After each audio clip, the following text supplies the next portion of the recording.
And thank you for joining us on the program, everyone. Tonight on Beyond the Headlines, we turn our attention as party politics intensifies. The African Democratic Congress says it's targeting 14 million registered members ahead of the 2027 general elections. It's an ambitious number in an already crowded political field. But before strategy and statistics, a dramatic development that we're following right now. Former Kaduna State Governor Malam Nasir El-Rufai is alleging an attempted unlawful arrest at the Abuja airport, an allegation his legal team describes as executive overreach, constitutional violation, and abuse of state power. Security agencies have yet to issue a formal counter statement, but the development raises serious concerns and serious questions whether or not this is routine law enforcement or Nigeria is entering a dangerous phase of political tension ahead of the big one in 2027. And as both major and emerging parties race to build numbers, I'm sure you're aware that the APC is targeting over 20 million members and the ADC aiming for 14. What does real political strength look like in today's Nigeria? Joining me first on the program today is Chile Igbawa, chieftain of the the African Democratic Congress, ADC. Mr. Igbawa, thank you for joining us on the program this evening. Let me get your reaction first on the reported seizure of Malam El-Rufai's passport at the Abuja airport earlier today. His lawyers are citing certain sections of the Constitution. From your reading, were those rights violated? Yeah, well, thank you very much, and good evening, viewers. I think that the approach that our law enforcement agencies are taking are not the best for us. This is a citizen of Nigeria who is well established, who cannot escape the arms of the law, and to waylay him on his return to the country at the airport doesn't give us the best of images. And I think, just like he rightly said, he needed an invitation. If you're an agency that you can invite somebody to come to be interrogated, the proper thing to do is to invite the person, and it's only when he fails that you attempt to use coercion to get him to come to interrogate. If security agencies say they were simply enforcing, let's say, an EFCC invitation, would you or the ADC still call it overreach? No, if EFCC has invited him, I don't think he would be saying he needed an invitation. That's simply what he was asking for. He said, give me an invitation, then I will come. And there are rules for serving, processes on people. If you want to have somebody come to you for interrogation, you have to write to him and deliver in the proper way. If you can't get him, there's also a process of delivery that you can do, a substitute process.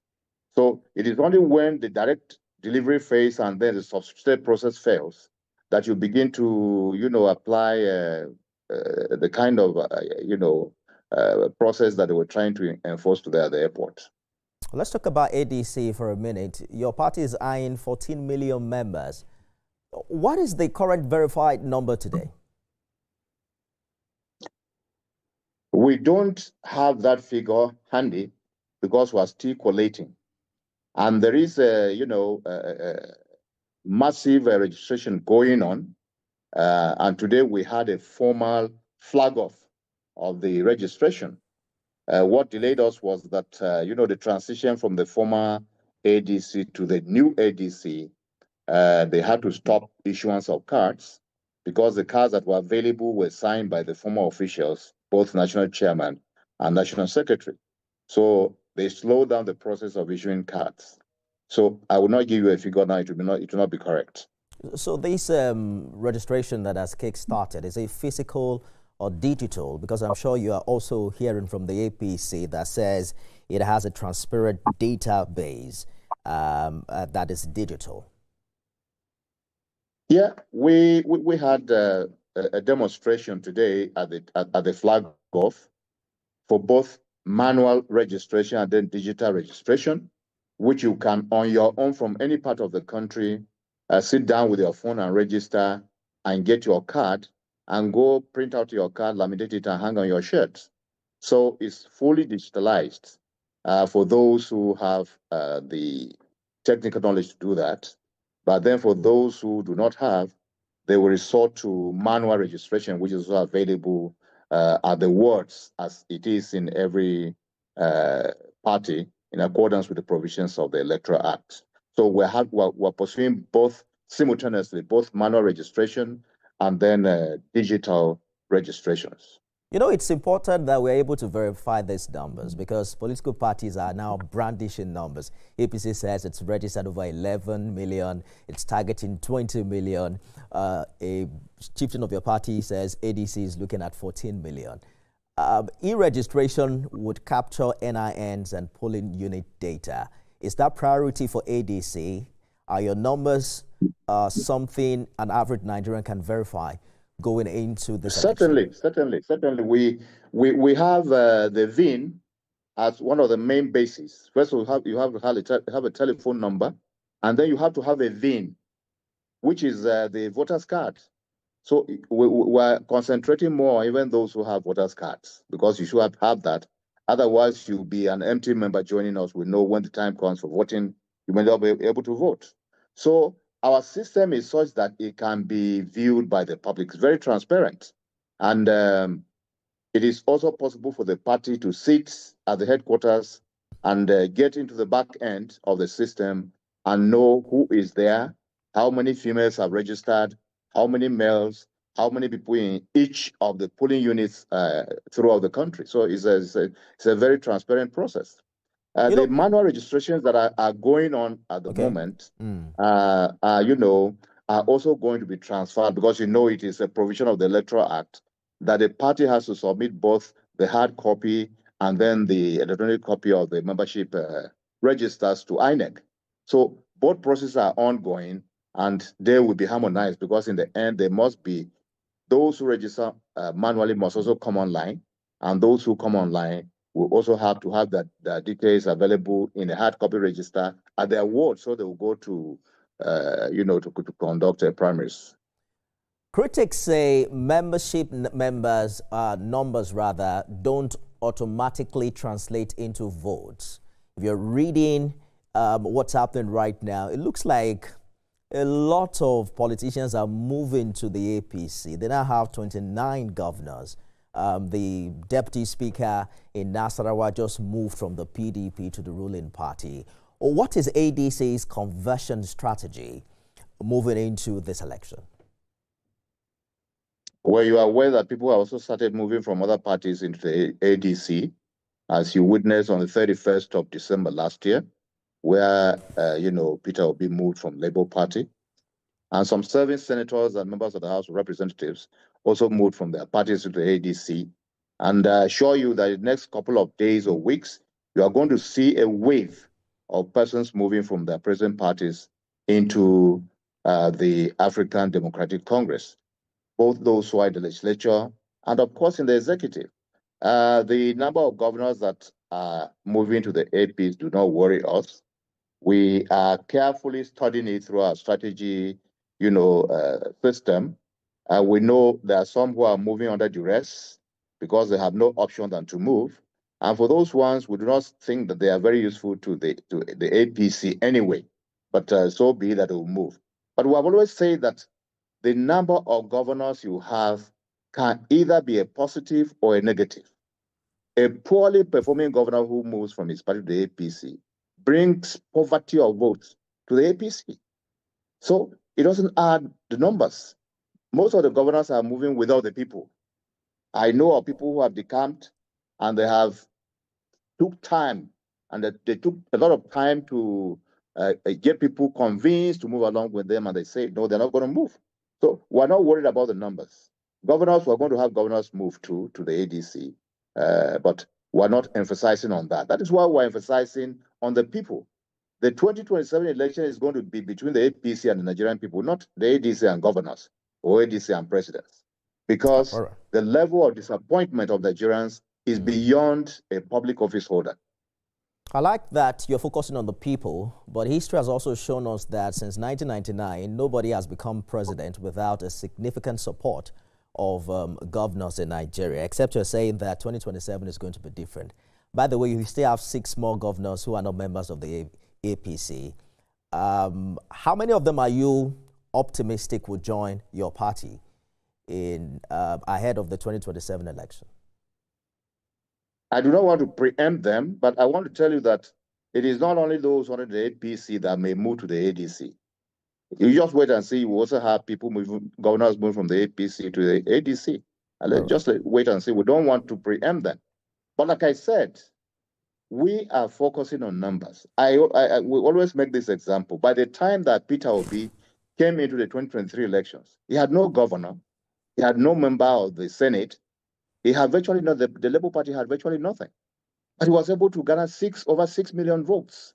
So it shows you that a party that organizes itself properly and a party that appeals to Nigerians can get votes delivered irrespective of whether they have elected officials or not.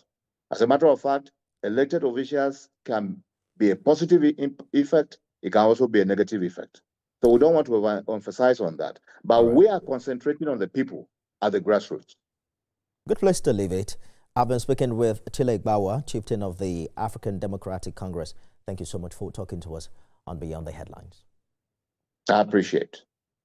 Now let's widen the lens from the opposition's concern to the ruling party's response. The APC says it has crossed 11 million registered members and is approaching 12 million through its ongoing electronic registration drive with a target of over 20 million members nationwide. The party says its database includes national identity numbers, polling units, wards, and addresses. It's a move, it claims, enhances transparency and grassroots mobilization. But this is coming amid political tension. We just talked about the reported attempted arrest of a former governor, Nasir El-Rufai, has been claimed by his lawyers, which is sparking some allegations that the APC-led federal government is trying to silence opposition voices. Is that claim politically motivated, or is it perception becoming reality? Joining me is Dr. Ijoma Arodiogo, is National Vice Chairman, Southeast APC. Dr. Arodiogo, thank you for joining us again on Beyond the Headlines. I'd like to first get your reaction as to what happened with Malam El-Rufai at the airport in Abuja. You heard the opposition saying this signals shrinking democratic space, that if El-Rufai had formally committed to appearing before the AFCC on the 16th of February, why attempt an arrest at the airport? How do you respond? Well, thank you so much for having me. There's this popular saying that clear conscience fears no accusation. It's an old saying. And we know that this is not the first time someone is being arrested at the airport. We know, too, that Malam El-Rufai, with all due respect, has been talking about this arrest, that he knows he will be arrested very soon. You know, it's a matter of time.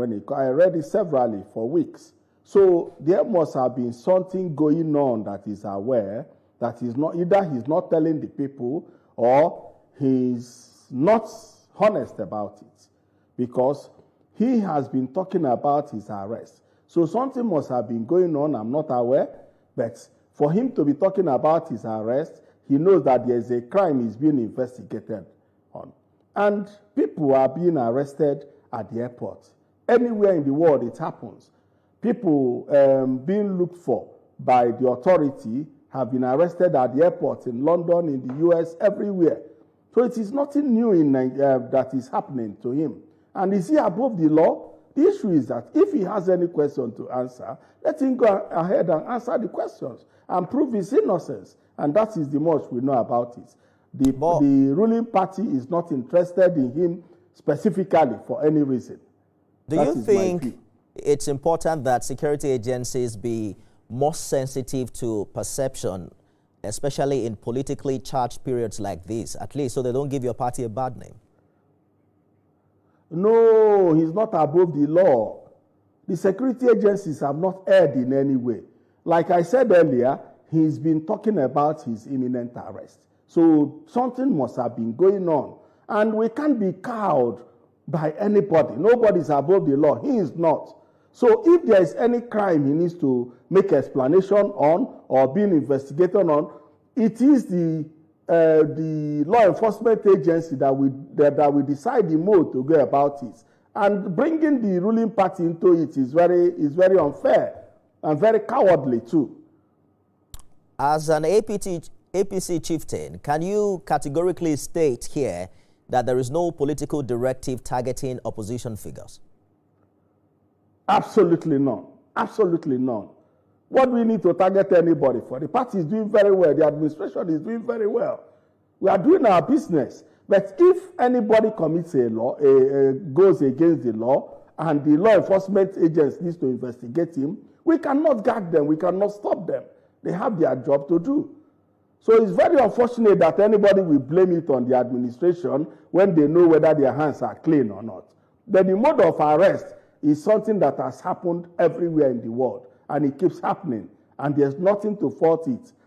So why are we bringing sentiment into it? Because he is somebody and the law cannot take his course. No, that is not fair. You are not expecting that to happen in Nigeria, in the democracy that this administration is going towards, that has respect for everybody, irrespective of political divide.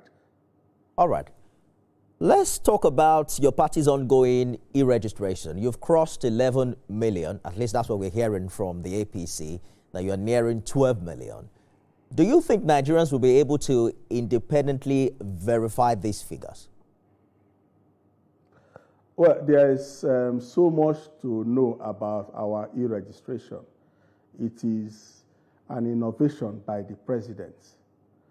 The president wants us to have a clear figure that is verifiable, that are members of our party. And that is why we engage on the e-registration. And in the e-registration, we verify individuals with their national identity number, with their address, real address, physical address, with their ward and their local government and state. So, I mean, it's very verifiable and it's very transparent. So anybody disputing that does not even believe himself being a Nigerian in the first place, because the identities are very clear. So they are very verifiable, and we are able to say now 3 things to take away. One is that our polling over 12 million votes in the last election has been authenticated, has been verified. Because if we have over 11 million voters now, and the process is still ongoing, and we know that there are some unregistered or undecided voters, that gives you a picture of the strength of our party. And moving forward, we are targeting 20 million voters. So we are not interested in the dance around by some funny characters. We know that our party is growing from strength to strength. We are receiving more governors, and they are coming with their supporters, and our party is sure for victory in 2027. The e-registration is a big attestation to the strength of our party. Right. Very verifiable. Just being curious, with their voting card number. How many of these 11 million registrations are from the Southeast specifically? Oh, wow. You've asked a very interesting question.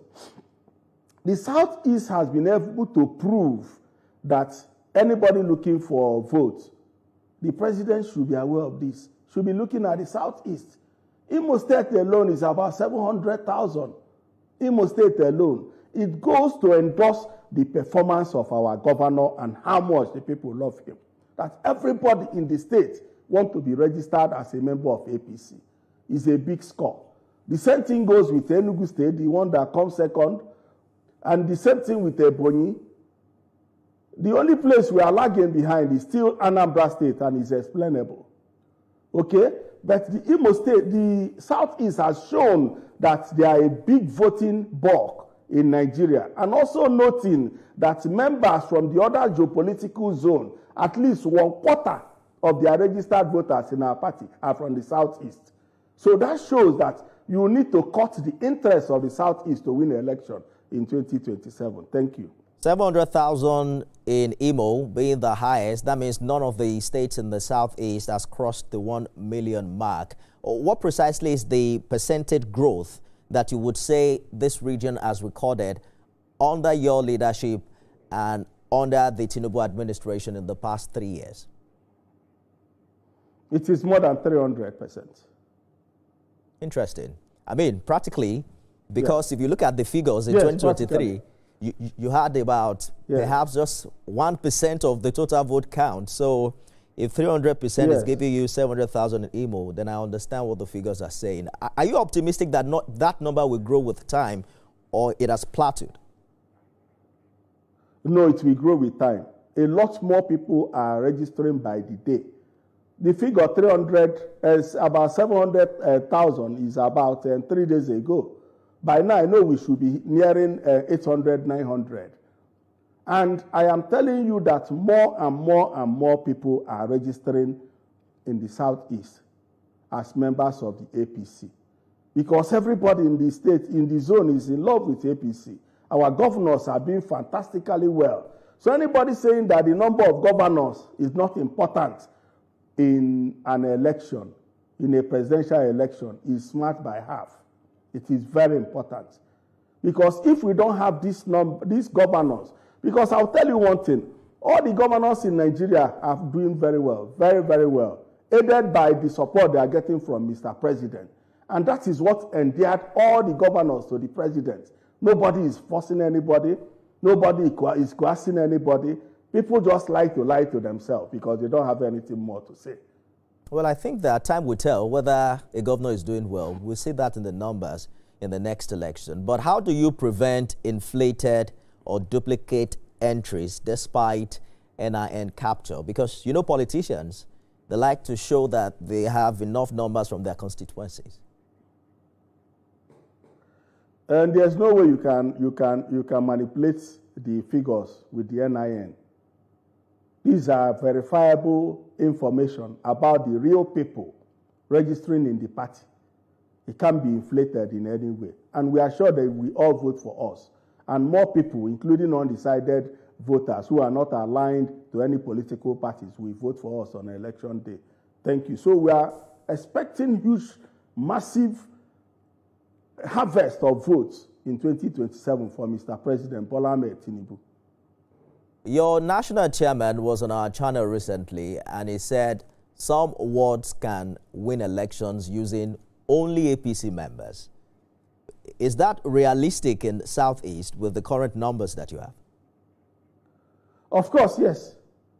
700,000 with only the figures, we can win the election. Yes, of course.